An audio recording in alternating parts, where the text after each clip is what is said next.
Me Sangeeta Singh and welcome back to my channel spoken English tricks. आज की video guys बहुत ही interesting होने वाली है क्योंकि इस वीडियो में आप कुछ ऐसे सेंटेंस स्ट्रक्चर्स को समझने जा रहे हैं जिनके जरिए आप ढेर सारे सेंटेंसेस को बना सकते हैं और बोल सकते हैं। और इसके साथ ही साथ गाइज आप इस वीडियो में ट्रांजिटिव एंड इंट्रांजिटिव वर्ब्स के बारे में समझेंगे। गाइज अगर आप एग्जाम्स की तैयारी कर रहे हैं तो जरूर से आप इस वीडियो को देखें। और गाइज अगर आप सेंटेंस स्ट्रक्चर्स को समझना चाहते हैं, ट्रांजिटिव एंड इंट्रांजिटिव वर्ब्स को सेंटेंस में फाइंड आउट करना चाहते हैं तो वीडियो को एक सेकंड के लिए भी मिस मत करिएगा गाइज। और गाइज आपसे एक रिक्वेस्ट है, please I need your help. अगर वीडियो पसंद आए गाइज तो लाइक जरूर कर दे, चैनल पर नए हैं तो सब्सक्राइब भी जरूर कर दे। So without any further delay let's get into the video. तो सबसे पहले गाइज हम लोग ट्रांजिटिव एंड इंट्रांजिटिव वर्ब्स के बारे में समझ लेते हैं। यहाँ पर गाइज मैं एक बेस्ट तरीका बताऊंगी जिसके जरिए आप आसानी से इन्हें सेंटेंस में फाइंड आउट कर पाएंगे। तो सबसे पहले हम लोग इंट्रांजिटिव वर्ब्स यानी कि हिंदी में इसे अकर्मक क्रिया कहते हैं। अकर्मक क्रिया जिस वर्ब के साथ किसी ऑब्जेक्ट का प्रयोग किए बिना सेंटेंस का मीनिंग पूरी तरह समझ में आ जाए उन्हें हम लोग इंट्रांजिटिव वर्ब्स कहते हैं। यानी कि गाइज इंट्रांजिटिव वर्ब्स को किसी ऑब्जेक्ट की जरूरत नहीं होती है, बिना ऑब्जेक्ट का यूज किए ही सेंटेंस का मीनिंग पूरी तरह से समझ में आ जाता है। जैसे यहाँ सिर्फ सब्जेक्ट एंड वर्ब का यूज होता है, यहाँ पर ऑब्जेक्ट का यूज नहीं किया जाता है। बर्ड्स फ्लाई, बर्ड्स उड़ती हैं। द बेबी स्लीप्स, बेबी सोता है। राम लाफ्स, राम हंसता है। एंड श्याम वीप्स, श्याम रोता है। इस तरह से गाइस आप यहाँ पर देख सकते हैं कि सिर्फ सब्जेक्ट एंड वर्ब का यूज हुआ है। Birds fly, subject and verb. Ram subject हुआ, लाफ्स यहाँ पर वर्ब हुई गाइस। द बेबी सब्जेक्ट हुआ, स्लीप्स यहाँ पर वर्ब हुई। श्याम सब्जेक्ट एंड वीप्स यहाँ पर वर्ब हुई। इस तरह से यहाँ पर ऑब्जेक्ट का यूज नहीं हुआ है। तो इंट्रांजिटिव वर्ब्स जो होती हैं गाइज उनको ऑब्जेक्ट की जरूरत नहीं होती है, उनके साथ ऑब्जेक्ट का यूज नहीं किया जाता है। बिना ऑब्जेक्ट का यूज किए ही सेंटेंस का मीनिंग समझ में आ जाता है। जैसे गाइज अगर मैं कहूँ कि श्याम वीप्स, श्याम रोता है, तो यहाँ पर सेंटेंस का मीनिंग समझ में आ रहा है। यहाँ पर किसी ऑब्जेक्ट की यूज करने की जरूरत नहीं है। राम लाफ्स, राम हंसता है, सेंटेंस का मीनिंग समझ में आ रहा, मुझे नहीं लगा यहाँ पर किसी ऑब्जेक्ट की यूज करने की जरूरत है। बर्ड्स फ्लाई, चिड़िया उड़ती हैं, ठीक है, इट्स ओके, उड़ती हैं, यहाँ पर किसी ऑब्जेक्ट की जरूरत नहीं है। द बेबी स्लीप्स, बच्चा सोता है, ठीक है, ऑब्जेक्ट यूज करने की जरूरत नहीं है। इस तरह से गाइस इंट्रांजिटिव वर्ब्स के साथ ऑब्जेक्ट का यूज नहीं किया जाता है, बिना ऑब्जेक्ट का यूज किए सेंटेंस का मीनिंग पूरी तरह से समझ में आ जाता है। तो गाइस अब हम लोग आगे बढ़ेंगे और ट्रांजिटिव वर्ब्स के बारे में समझेंगे। ट्रांजिटिव वर्ब्स को गाइस सकर्मक क्रिया कहते हैं, हिंदी में इसे सकर्मक क्रिया कहा जाता है। जिस वर्ब के साथ किसी ऑब्जेक्ट का प्रयोग किया गया हो, यानी कि यहाँ पर ऑब्जेक्ट का प्रयोग करना जरूरी है। जिस वर्ब को किसी ऑब्जेक्ट की जरूरत पड़े वरना सेंटेंस का मीनिंग स्पष्ट नहीं होगा, यानी कि सेंटेंस का मीनिंग समझ में नहीं आएगा। ट्रांजिटिव वर्ब्स जिनको ऑब्जेक्ट की जरूरत होती है, यहाँ ऑब्जेक्ट का यूज करना जरूरी है। बिना ऑब्जेक्ट का यूज किए गए सेंटेंस का मीनिंग समझ में नहीं आएगा। जैसे यहाँ पर सब्जेक्ट का यूज होगा, देन वर्ब, देन यहाँ पर direct object and indirect object का यूज होगा, दोनों में से किसी एक का। तो गाइज यहाँ पर आगे आप समझेंगे, यहाँ पर मैं बताऊंगी डायरेक्ट ऑब्जेक्ट इनडायरेक्ट ऑब्जेक्ट किसे कहते हैं, आप आगे समझेंगे। तो कुछ सेंटेंसेस के साथ गाइस यहाँ पर समझते हैं हम ट्रांजिटिव वर्ब के साथ किस तरह से ऑब्जेक्ट का यूज किया जाता है। जैसे कविश राइट्स अ लेटर। अब यहाँ पर कविश सब्जेक्ट हुआ गाइस और राइट्स जो है यहाँ पर वर्ब हुई। एंड यहाँ पर अ लेटर जो हुआ गाइस डायरेक्ट ऑब्जेक्ट हुआ। डायरेक्ट ऑब्जेक्ट का मतलब क्या होता है गाइस, मैं एक बार बता दूं आपको कि डायरेक्ट ऑब्जेक्ट जो वस्तु के लिए यूज किया जाता है, वस्तु को गाइस डायरेक्ट ऑब्जेक्ट कहा जाता है। तो यहाँ पर सब्जेक्ट वर्ब डायरेक्ट ऑब्जेक्ट या इनडायरेक्ट ऑब्जेक्ट का इन सेंटेंसेस में यूज हुआ है। आगे आप समझेंगे कि transitive verbs with two objects, यहाँ पर आप सेंटेंस में दो ऑब्जेक्ट्स का यूज होगा, लेकिन आप यहाँ पर समझ रहे हैं कि सिंगल अभी ऑब्जेक्ट का यूज हो रहा है। तो सेंटेंस इस तरह से गाइस कि Kavish writes a letter, Kavish subject हुआ, राइट्स यहाँ पर वर्ब हुई गाइज, एंड यहाँ पर जो चीज है, सामान है, वस्तु है, दैट्स वाई यहाँ पर ये डायरेक्ट ऑब्जेक्ट हुआ। वस्तु को डायरेक्ट ऑब्जेक्ट कहा जाता है। जैसे अभी अभी मैंने बताया आपको कि डायरेक्ट ऑब्जेक्ट वस्तु के लिए। और यहाँ पर मैं अब उस तरीके को बताऊंगी कि किस तरह से आप फाइंड आउट करेंगे सेंटेंस में ट्रांजिटिव एंड इंट्रांजिटिव वर्ब्स को। और सेंटेंस को हम लोग समझ लेते हैं कि कविश एक पत्र लिखता है। अगर आप यहाँ पर ये लेटर को हटा देते हैं तो कविश राइट्स है। अब यहाँ पर सेंटेंस का क्या मीनिंग पूरी तरह समझ में आ रहा है? कविश लिखता है, क्या लिखता है? ऐसा नहीं लग रहा है कुछ यहाँ पर अधूरा सा है। तो यहाँ पर गाइस सेंटेंस का मीनिंग पूरी तरह से समझ में आए, इसके लिए हम लोग क्या करते हैं कि ऑब्जेक्ट का यूज करते हैं।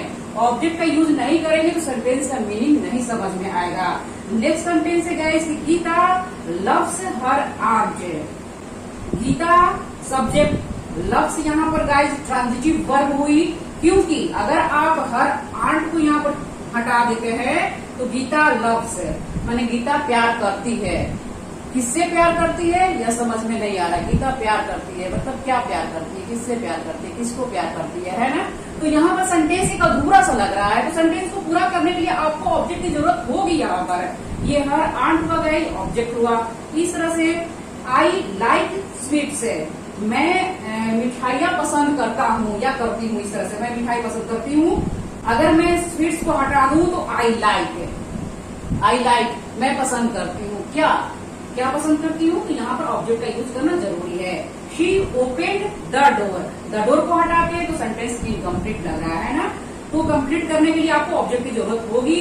जहाँ पर ऑब्जेक्ट की जरूरत होगी यानी जिस वर्ब को ऑब्जेक्ट की जरूरत होगी सेंटेंस के मीनिंग को पूरी तरह से समझाने के लिए, सेंटेंस को मीनिंगफुल बनाने के लिए, तो वहां पर आप क्या करेंगे? ये जो वर्ब्स होगी गाइस ट्रांजिटिव वर्ब्स होगी।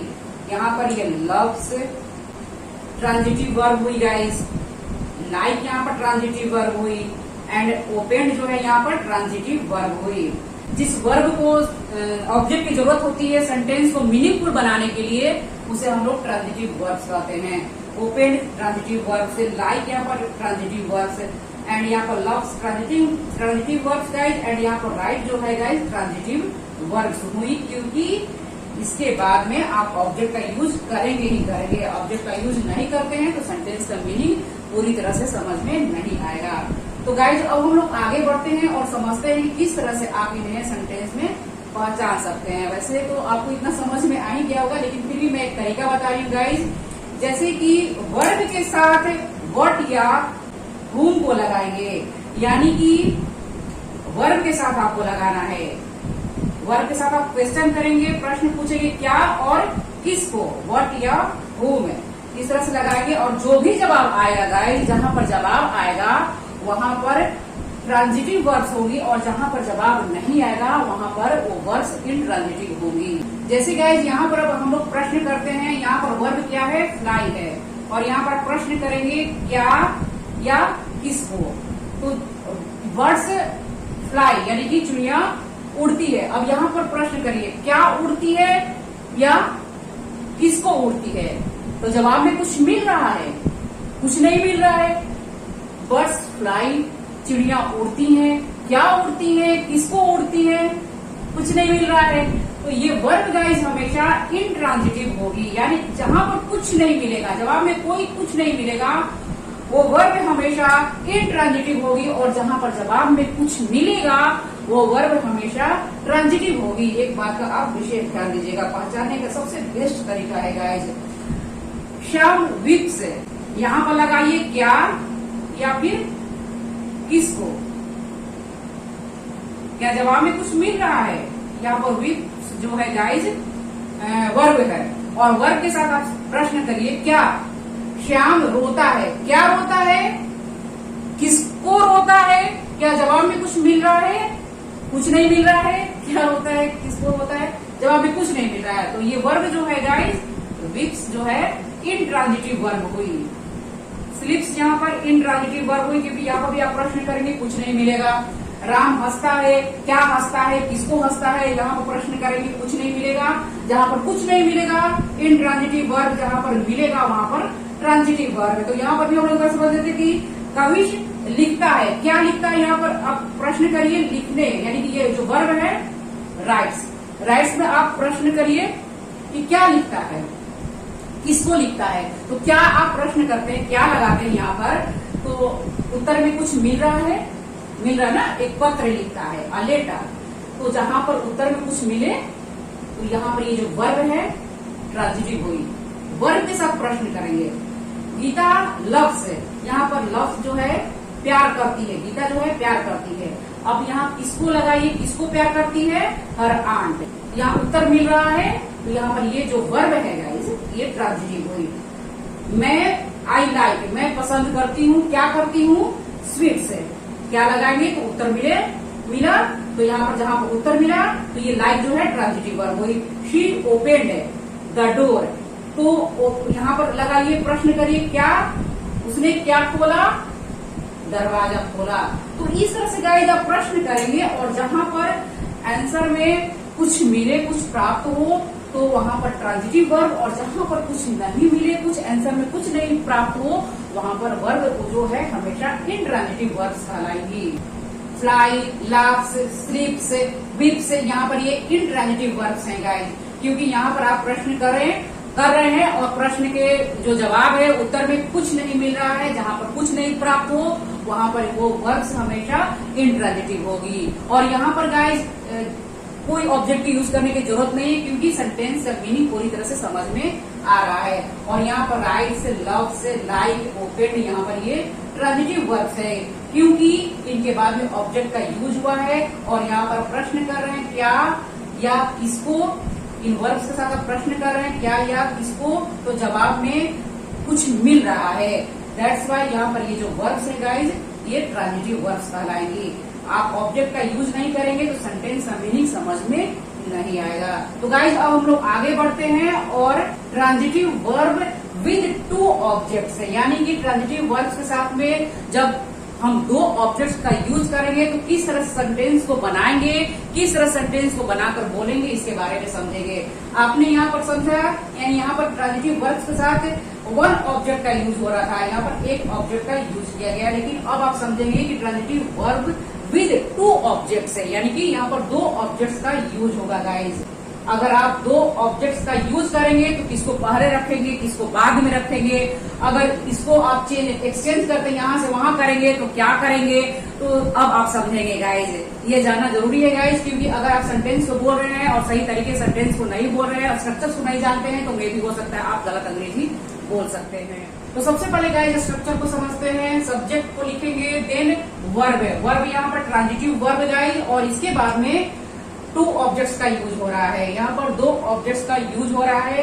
यहाँ पर आपने एक ऑब्जेक्ट के यूज के बारे में समझा, तो इनडायरेक्ट ऑब्जेक्ट है, यानी व्यक्ति को इनडायरेक्ट ऑब्जेक्ट कहते हैं और वस्तु को डायरेक्ट ऑब्जेक्ट कहते हैं। जो चीज है, वस्तु है, उसको हम लोग डायरेक्ट ऑब्जेक्ट कहते हैं, और जो व्यक्ति है उसको हम लोग इनडायरेक्ट ऑब्जेक्ट कहेंगे।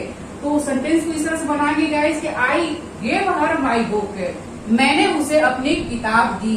तो इस तरह से गाइस यहाँ पर आई जो है सब्जेक्ट हुआ, एंड देन वर्ब जो है यहाँ पर गेव हुआ, और यहाँ पर ये जो वर्ब है ट्रांजिटिव वर्ब है, क्योंकि इसके बाद में ऑब्जेक्ट्स का यूज हो रहा है। आई गेव आप बोलते हैं और इसके बाद में कुछ नहीं बोलेंगे तो सेंटेंस अधूरा सा है।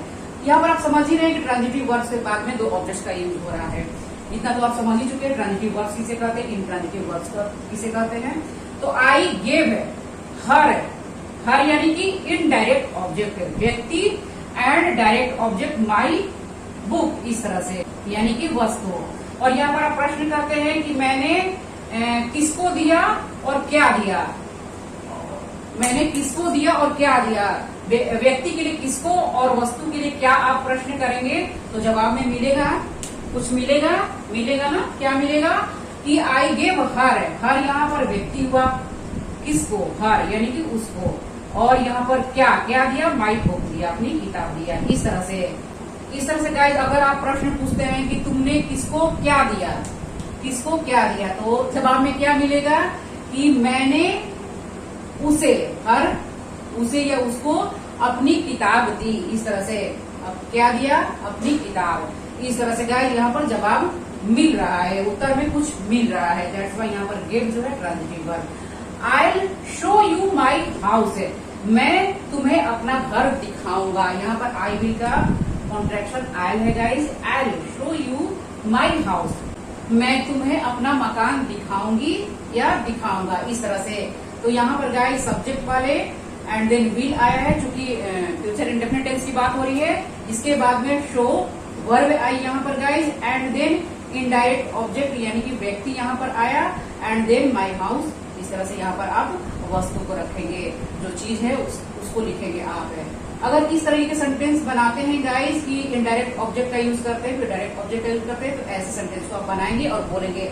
अगर आप पहले डायरेक्ट ऑब्जेक्ट का यूज करते हैं तो सेंटेंस को इस तरह से बनाएंगे, यानी कि सबसे पहले आप सब्जेक्ट को लिखेंगे, देन वर्ब, और वर्ब के बाद में डायरेक्ट ऑब्जेक्ट यानी जो चीज है क्या है उसको लिखेंगे, वस्तु को लिखेंगे, और इसके बाद में आप क्या करेंगे कि प्रीपोजिशन यानी कि टू, ऑफ या फॉर को लगाएंगे, और इसके बाद में आप इनडायरेक्ट ऑब्जेक्ट यानी कि व्यक्ति को लिखेंगे। यहाँ पर आप डायरेक्ट ऑब्जेक्ट एंड इसके बाद में सीधे इनडायरेक्ट ऑब्जेक्ट का यूज नहीं करेंगे। यहाँ पर प्रीपोजिशंस का यूज होगा गाइज, टू, ऑफ या फॉर का यहाँ पर यूज होगा। इसके बारे में आप विशेष ध्यान दीजिएगा अगर इस तरीके के सेंटेंसेज बनाते हैं तो। जैसे अगर इस सेंटेंस को मैं इस तरीके से बनाऊं गाइज, तो आई सब्जेक्ट को पहले मैं लिखूंगी, आई वर्ब, गेव आई यहाँ पर गेव वर्ब है गाइज। इसके बाद में डायरेक्ट ऑब्जेक्ट यानी कि जो वस्तु है, जैसे माई बुक यहाँ पर वस्तु है ना, तो पहले वस्तु यानी माई बुक, इसके बाद में टू का यूज होगा, देन व्यक्ति direct object sorry indirect object का यूज होगा। अगर मैं इनको यहाँ पर बनाती हूँ गाइज तो इस तरीके से मैं बनाऊंगी, यानी सब्जेक्ट देन वर्ब देन इसके बाद में डायरेक्ट ऑब्जेक्ट यानी कि जो चीज है जो वस्तु है उसको लिखूंगी, इसके बाद में टू का यूज करूंगी, प्रीपोजिशन का यूज होगा यहाँ पर, इसके बाद में इनडायरेक्ट ऑब्जेक्ट यानी कि व्यक्ति का यूज होगा। इस तरह से आप बनाएंगे, यहाँ पर प्रीपोजिशन का जरूर आप यूज करेंगे। I gave my book to her, इस तरह से लिखेंगे। I will show my house to you, इस तरह से सेंटेंस को बनाएंगे। सब्जेक्ट देन विल का यहाँ पर यूज हुआ है क्योंकि फ्यूचर इंडेफिनिट टेंस है, एंड देन यहाँ पर show verb, transitive verb, and then यहाँ पर माई हाउस यानी कि डायरेक्ट ऑब्जेक्ट यहाँ पर, एंड इसके बाद में इनडायरेक्ट ऑब्जेक्ट, लेकिन इसके पहले आप प्रीपोजिशन को यूज करेंगे, देन यहाँ पर इनडायरेक्ट ऑब्जेक्ट का यूज करेंगे। इतना आप विशेष ध्यान दीजिएगा। अगर इस तरीके के सेंटेंसेज आप हिंदी के वाक्य को अंग्रेजी में बोलेंगे तो इस तरह से बोलेंगे, यानी कि टू हर, टू यू, इस तरह से जरूर बोलेंगे। I gave my book to her, I will show my house to you, इस तरीके से। अगर इस तरीके से आप बोलते हैं I gave her my book, तो इस तरीके से यहाँ पर आपको प्रीपोजिशन का यूज करने की जरूरत नहीं है, लेकिन यहाँ पर आप जरूर यूज करेंगे। I gave her my book, मैंने उसे अपनी किताब दी। लेकिन अगर मैं इस तरह से बोलती हूँ आपसे कि I gave my book to her, इस तरीके से मैं बोलूंगी, यहाँ पर टू लगाऊंगी, देन इनडायरेक्ट ऑब्जेक्ट का यूज करूंगी। I will show you my house, मैं तुम्हें अपना घर दिखाऊंगी। I will show you my house, दिखाऊंगी। लेकिन अगर मैं इस तरीके से सेंटेंस को बोलती हूँ तो I will show my house to you, इस तरह से मैं सेंटेंस को बोलूंगी। देन गाइज आगे मैं बढ़ूंगी और नेक्स्ट स्ट्रक्चर को आप समझेंगे। सब्जेक्ट को लिखेंगे एंड इसके बाद में वर्ब, एंड वर्ब के बाद में आप इन्फिनेटिव का यूज करेंगे। इन्फिनेटिव यानी कि टू प्लस वर्ब के बेस फॉर्म है, to go, to play, to sleep, to write, इस तरह से गाइज। और सेंटेंस को इस तरीके से बनाएंगे गाइज कि सब्जेक्ट यानी कि शी वांट्स टू स्लीप, यानी कि वह सोना चाहती है। यहाँ पर वांट्स जो है गाइस ट्रांजिटिव वर्ब हुई और इसके बाद में इन्फिनेटिव का यूज हुआ है, subject verb and infinitive, to plus verb के बेस फॉर्म। और यहाँ पर वांट्स जो है गाइस एक तरह से देखा जाए तो ये ट्रांजिटिव वर्ब ही है। वैसे आप यहाँ पर ट्रांजिटिव वर्ब के साथ जो ऑब्जेक्ट का यूज हो रहा है इसके बारे में समझ रहे हैं। एक बार मैं फिर से बता दूं गाइस, अगर आप यहाँ पर टू स्लीप को हटा देंगे, शी वांट्स, वह चाहती है, क्या चाहती है। सेंटेंस का मीनिंग निकल रहा है, नहीं निकल रहा है ना, सेंटेंस यहाँ पर मीनिंगफुल लग रहा है, नहीं लग रहा है, तो यहाँ पर ये ट्रांजिटिव वर्ब हुई है ना। तो यहाँ पर टू स्लीप है जो गाइस ये इन्फिनेटिव है, वह सोना चाहती है। आई फॉरगॉट टू कम, मैं आना भूल गया, तो इस तरह से यहाँ पर टू कम यहाँ पर इन्फिनेटिव है गाइस। अगर आप थोड़ा सा भी इंटरेस्टेड है गाइस इन्फिनेटिव और जेरंड के बारे में समझने के लिए, इनको जानने के लिए थोड़ा सा भी आप इंटरेस्टेड हैं, तो प्लीज मैंने इस वीडियो में इनको समझाया है, आप जरूर से देखेगा इस वीडियो को। आप देखेंगे तो समझ जाएंगे कि इन्फिनेटिव और जेरंड क्या होते हैं। इन्फिनेटिव का use guys to plus verb का जो यूज है, नाउन की तरह होता है, यहाँ पर ये नाउन की तरह यूज हो रहा है, दैट्स वाई यहाँ पर सब्जेक्ट एंड ऑब्जेक्ट के रूप में इनका यूज या कॉम्प्लीमेंट के रूप में यूज किया जा सकता है।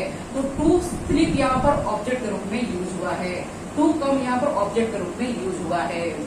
शी वॉन्ट्स टू स्लीप, वह सोना चाहती है। फॉरगॉट टू कम, मैं आना भूल गया।